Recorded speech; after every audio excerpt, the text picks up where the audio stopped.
to compare different pathways and try to think that what is the best, what is the best pathway, what is the second best, what is the third best.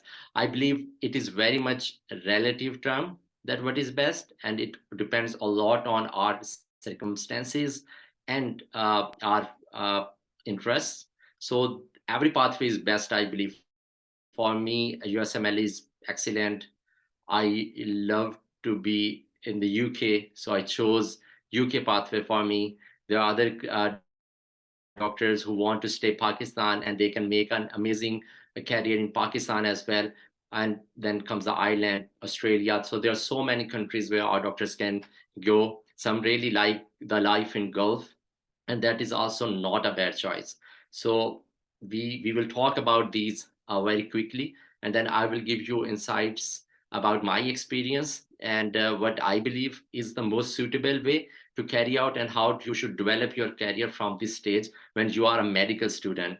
And I believe that was given to me by the host, that audience will be medical students, and that is my desire, that you guys should do the things which we could not do because we were not told at that time. Uh, Still, I managed to be the second youngest doctor from Pakistan who did MRCP UK in 2016 when I was in third year of my training, FCPS training. I scored the highest in SCE oncology because my FCPS medical oncology was passed just before that, and that was enough for me to score good marks in SCE. But I want you guys to do these things even earlier than when I did. And how you can do that is just to be more focused on your career right from your medical school years. Now, when you are in third year, second year, third year, fourth year of the medical school, this is the time when you have lost a bit charm of being admitted in the medical college, and now you're thinking about your future after passing out. There are a lot of blogs, a lot of posts which are on the social media spreading a bit disappointment about the medical career. My perspective is a bit different. If we are producing extra doctors, we should just export them, and this will turn into remittances in Pakistan. This will turn into better life standard of our doctors, and also will uplift our medical profession. So it's not the production of the doctors that is an issue, it's a consumption of the doctors that is an issue. And that is my area where I'm working, so that most of our doctors should be able to go abroad. And why I'm very much keen that doctors should go abroad: I have been to Gulf. I worked there for 14 months. Really enjoyed the life there. Then I'm in the UK for the last 3-4 years. So I have worked as a consultant for a short duration in Pakistan. So I have this exposure of three different healthcare systems, uh, and so I know that what is the difference between these, and why our doctors should be come abroad rather than staying in Pakistan. And if they want to stay in Pakistan, what the best they can do there. Another reason of these career counseling and writing this book is that when you go abroad, when you go to Gulf, when you go to Ireland, when you go to US, UK, you see a lot of proportion of doctors from our neighboring countries like India, mostly, and Bangladesh, Sri Lanka. So they make a good proportion of the foreign doctors there as compared to Pakistani doctors, which are very, very less in amount if we compare it to our doctors from the neighboring countries. And that proportion we can change if we work on career counseling from your generation, which is still in medical school. So in the next 4 or 5 years, that proportion can be totally changed, and our doctors can become the top choice for the universities, for the colleges, for the hospitals all across the world. And how we can do this? We have to do this together. We will come to the Q&A sessions later on, as you guys are asking in the chat section. I just want to take you from the medical school years to start of your MBBS, post MBBS journey, and then the host can ask the questions from the chat and I can answer them. So what best you should do when you are in third year of your medical career, medical school, or the fourth year of medical school? So if you have very good financial circumstances, uh, then you should, and you are very much passionate about your medical career, then yes, you should go for USMLE. That is still considered to be the best or the excellence of the medical career throughout the world. Uh, but remember my words, good financial circumstances, which means that it will take you around 7 to 8 million uh, Pakistani rupees at least to complete the journey of USMLE till you match.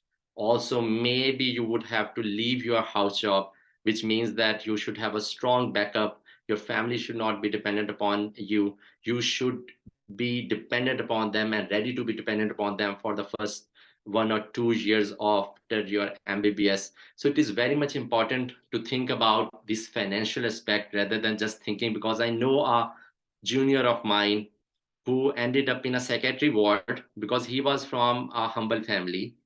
He just got fascinated by the USMLE.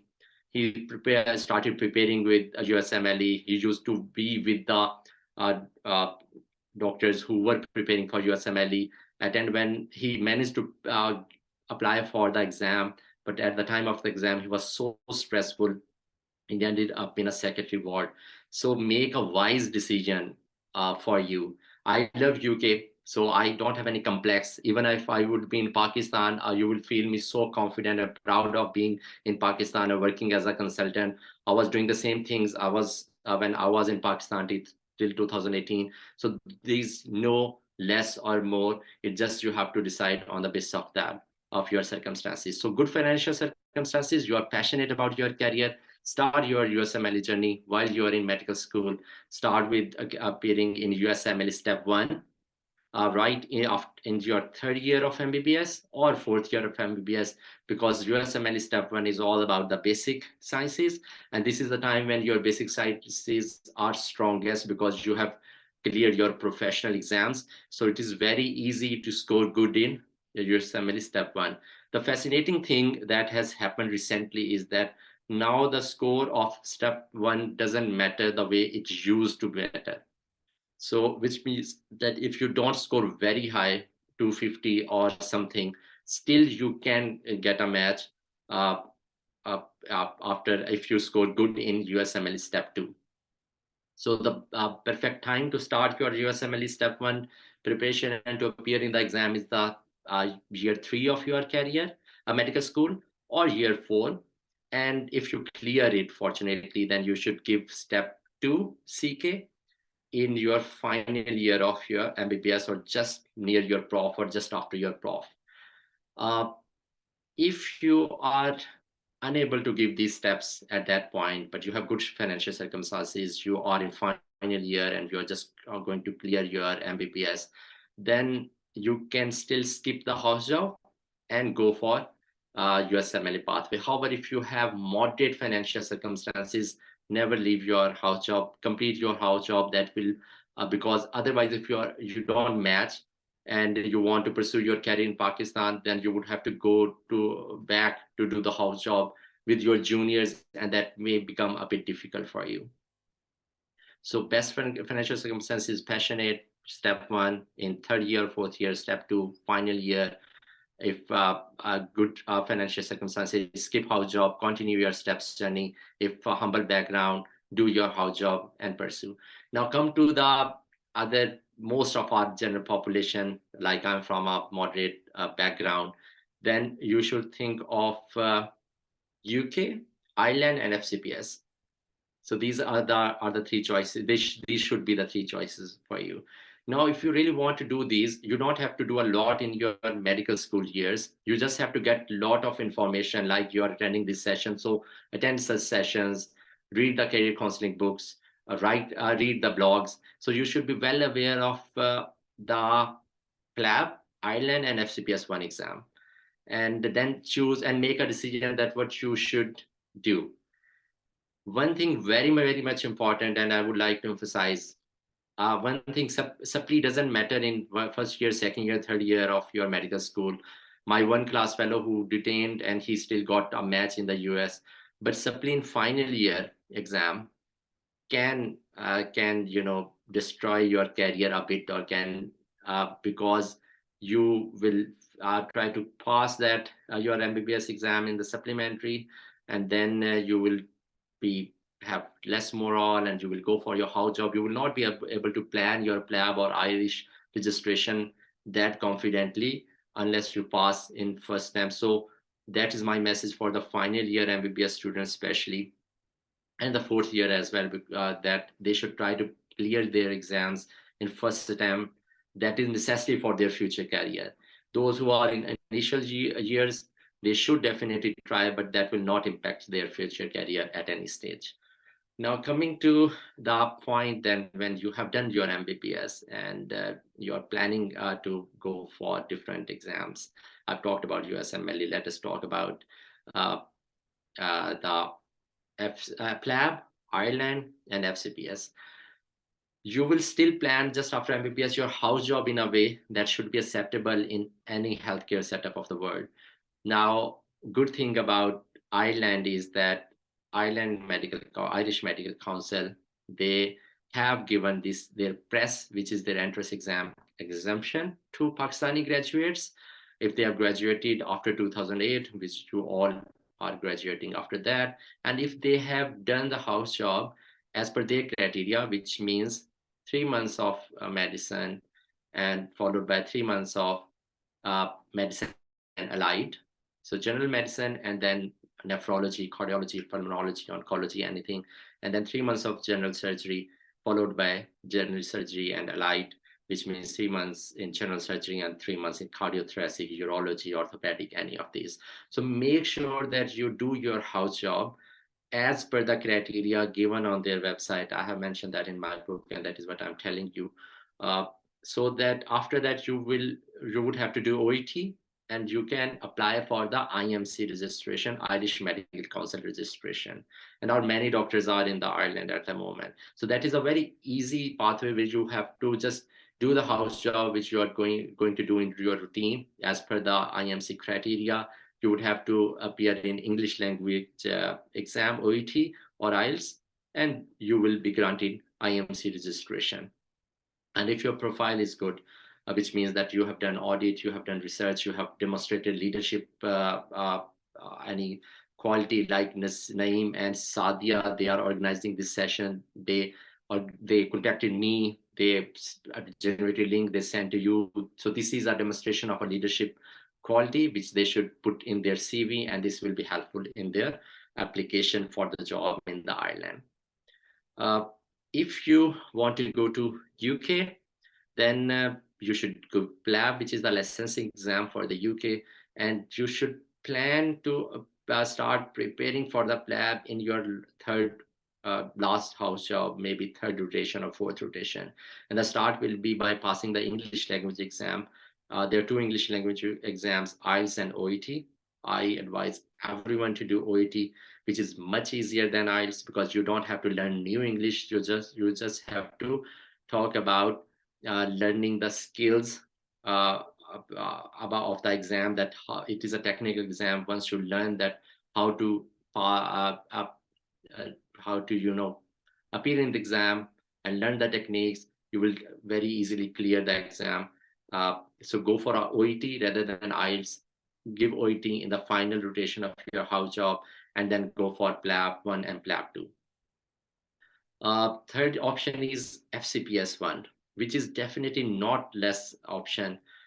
There's a lot of trend of going abroad. I strongly encourage that, but there will be many doctors would not be able to go abroad due to their family circumstances. They should go for Fcps and MD programs, which are the specialization of our country, highly prestigious, very well structured training programs, and you will be able to practice as a consultant and can earn a very good livelihood. For that, again, your final rotation of the house job is the most important, when you should start preparing your Fcps Part 1 exam. And after the house job, if you are already preparing, don't apply for any job.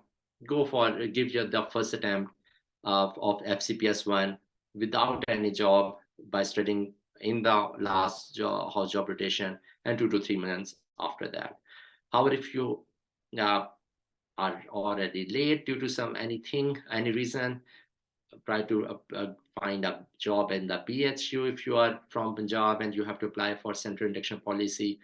Otherwise, just apply for any private medical officer job and appear in the exams. Remain in clinical practice. That is the key, especially for the ones who are going to the UK, who are going to the island, who are applying for any job abroad. They should be in clinical practice. When we look at the CVs, we see that if there is a clinical gap or not. There should not be a clinical gap, even if they are paying you a very small amount of salary, but you are planning to, you have done PLAB and you're waiting for a job, or you're through a journey of the PLAB or island. Do a job so that you can demonstrate it, that you are in clinical practice. Naturally, we would like to hire anyone who is already practicing rather than who is sitting at home and applying for the jobs. No one would like to hire such a doctor. So these are the four different exam pathways. Any one of you can opt any one of these. There is no any need for you to be a topper in your medical schools. I had two supplies, and after that, I cleared the exams and I had a remarkable career after that. So it doesn't depend that how you have been till now. It depends upon that how you plan your career from here and how you are focused on your career. Uh, and very important thing is that what I have seen is that, or what we used to be, that we were very tension free, relaxed. We were not thinking about our careers till the MBBS final year result. And after that, we were enjoying the house job. And after the house job, we were thinking, okay, what to do now? So, but instead, if you plan your career right from your medical school in your MBBS, you will see that you